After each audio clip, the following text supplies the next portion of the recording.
പറയാൻ ആരാ സത്യം പറയുക? ഭരണാധികാരികൾ പറയുമോ?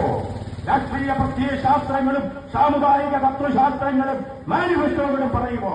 ആര് പറയും? ഏത് മനുഷ്യൻ പറയും? അപ്പൻ മക്കളപ്പനോട് സത്യം പറയുമോ? കാലം അങ്ങനെ മാറിയില്ലേ?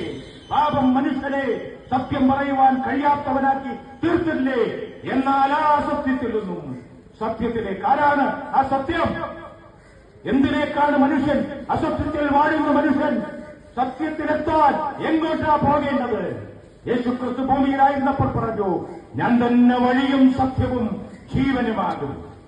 ഞാൻ തന്നെ വഴിയും സത്യവും. അപ്പോൾ സത്യമാരാ? ഈ വ്യക്തി തന്നെയാ. പുരുഷപ്രജയായി തീർന്ന വാനഗോളങ്ങളെ താണ്ടി വസിക്കുന്ന സ്വർഗത്തിൽ നിന്ന് ഈ ഭൂമിയിലേക്ക് ഇറങ്ങി വന്ന് മനുഷ്യരാരും കണ്ടിട്ടില്ലാത്ത ദൈവത്തെ മനുഷ്യർക്ക് വെളിപ്പെടുത്തിയ, ദൈവത്തിന്റെ സ്നേഹത്തെ മനുഷ്യർക്ക് വെളിപ്പെടുത്തിയ നിസ്തുല്യ പ്രഭാവമായ കർത്താവായ യേശുക്രിസ്തുവാണ് ആ പരമമായ സത്യം.